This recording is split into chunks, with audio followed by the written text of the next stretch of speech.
Olá, bem-vindo ao nosso podcast. Eu me chamo Alisson Henrique, apresentador do Jurispod de hoje, descobrindo o mundo do direito. Estou acompanhado aqui da minha colega de faculdade. Oi, gente, me chamo Yasmin Vieira, também sou estudante de Direito do primeiro período e hoje nosso podcast recebe um convidado muito, mas muito especial mesmo. Estamos aqui com o nosso doutor, Joaquim Alonso da Silva, que vai falar um pouco da sua vida, da sua parte, que ele se tornou um advogado. Eu agradeço a sua presença, doutor Joaquim Alonso, por estar aqui conosco hoje. Bom dia, senhores acadêmicos. Eu quero primeiro corrigir aí a informação. Meu nome é Alonso Joaquim da Silva e não Joaquim Alonso da Silva. Correto? Correto. Eu já sou advogado há 30 anos, tá? Formado pela Faro, primeira turma. Tá? Estou com a OAB número 753 e atuando aqui no estado de Rondônia e no Brasil, aonde for preciso a presença de um advogado quando ser convocado. Ok, fantástico. Então vamos começar aqui com a nossa primeira pergunta. Vamos começar do início. Por que o senhor decidiu se tornar um advogado? Bom, temos de esclarecer que para se tornar um advogado, tem de ser bacharel em Direito e fazer o exame de ordem junto à OAB para adquirir o status de advogado. Os estudos se iniciaram quando eu resolvi fazer vestibular para a Faculdade Faro, tendo obtido resultado positivo. Assim, após 5 anos de curso acadêmico em Direito, me formei bacharel em Direito e, posterior a isso, fiz exame de ordem e tive resultado positivo. Doutor, interessante ainda falar sobre a sua especialização, para que o nosso ouvinte entenda melhor sua história e carreira. Qual é a área do direito em que o senhor se especializou e por que escolheu essa área também?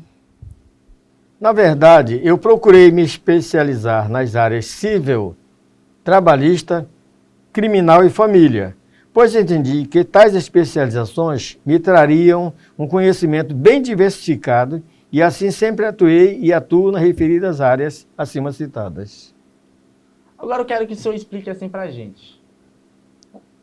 Quais são suas habilidades como advogado? Minhas principais habilidades sempre estão voltadas para quando, do contato inicial com o cliente, procuro buscar conhecer o que pretende o cliente, ocasião em que analiso as probabilidades de sucesso e em seguida faço a coleta dos dados necessários, informo sobre os honorários, lapso de tempo para ajuizar a ação, sendo que para produzir a peça inicial, terei de dar grande importância na aplicação do português na redação, bem como levantar os argumentos jurídicos necessários para o sucesso da demanda. Isso é inspirador, doutor. Tenho certeza que nosso ouvinte está super interessado em ouvir essas histórias.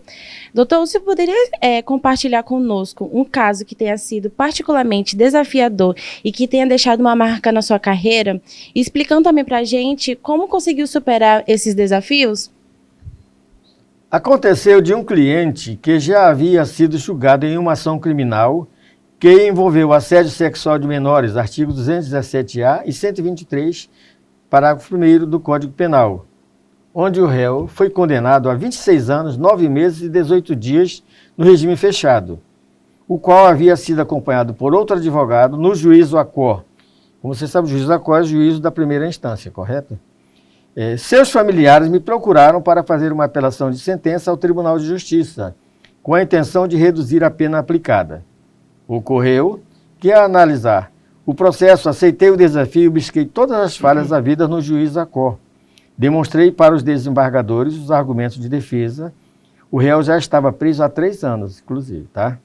No dia do julgamento, fiz sustentação oral e tive como resultado a absolvição integral do réu, que foi posto em liberdade imediatamente e ainda como resultado, como o réu antes era professor do município e por sua condenação foi exonerado, com esse resultado conseguiu o retorno dele imediatamente à sua função de professor no município.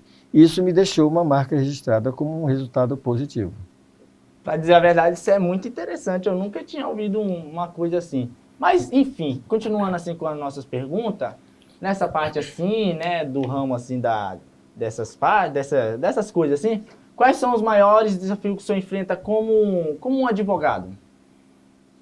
Os maiores desafios da minha profissão de advogado, durante todos esses 30 anos de advocacia, são aqueles que sempre busco fazer meu trabalho em prol dos clientes, com esmero e dedicação, honestidade e sinceridade, o que faz com que tenha como resultados positivos a atração de clientes, o que serve para divulgar o sucesso de meus procedimentos no mundo jurídico. Bacana, doutor. Doutor, deixa eu lhe perguntar para o senhor, como o senhor se mantém-se atualizado com as mudanças nas leis e regulamentações, né, relevantes à sua área de atuação? Como se sabe, o estudo do direito é dinâmico e está constantemente sofrendo alterações, com o surgimento de leis, doutrinas e jurisprudências inovadoras, de forma que entendo que todo advogado tem sempre de estar se atualizando com tudo que caminha no mundo jurídico, para ter sempre bons resultados em seus procedimentos como advogado. Como o senhor aborda, né, a comunicação com seus clientes, como garante que eles estejam cientes do processo de seus casos? Abordo a comunicação com os clientes sempre de forma a explicar o desenrolar da ação, o fator tempo que é imprevisível, detalhando os prós e os contras que possam ocorrer, preparando-os para vitórias ou derrotas, conforme o caso que se apresenta na situação em transição, onde precisa saber que a parte contrária também terá um causídico que o estará defendendo, onde são aplicadas as melhores habilidades profissionais do advogado. Doutor, a última pergunta que eu tenho para o senhor é como o senhor lidar com situações que há conflito de interesse entre seus clientes? Procuro me transformar em um mediador, buscando as melhores vantagens que possa advir do caso em conflito, demonstrando as possíveis vantagens e benefícios para as partes. Chegando aqui na nossa próxima pergunta, doutor Alonso, o senhor poderia descrever sua abordagem para a resolução de disputas, explicando assim quais métodos alternativos de resolução de conflitos o senhor utiliza, por favor? Olha, esta pergunta se encontra respondida com o que foi dito na 8ª pergunta, mas se tornando repetitivo, quando nos encaramos com disputas, temos de nos ater em ser um mediador em potencial, inclusive buscando trocar palavras com o causídico da parte contrária, eis que temos de ser favoráveis à realização de conciliações que favoreçam aos interesses das partes da melhor maneira possível.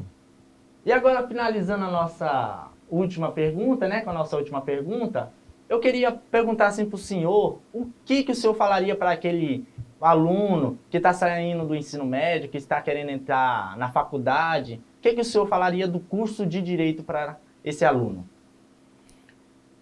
O conselho que daria a quem pretende seguir uma carreira no direito apenas chama a atenção para o fato de que quem se forma em direito tem as seguintes opções de trabalho: ser advogado, ser juiz, ser procurador, ser delegado de polícia, ser defensor público, ser desembargador, ser promotor de justiça, ser assistente jurídico e, por último, ser professor de direito.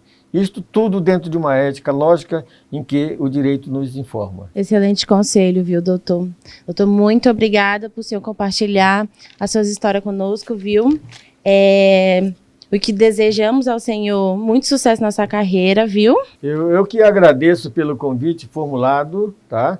E eu quero dizer que, na realidade, esse convite vem fazer com que a gente traga conhecimentos para aqueles que precisam atuar na área do direito no futuro aí. Muito obrigado a vocês pelo convite, tá bom?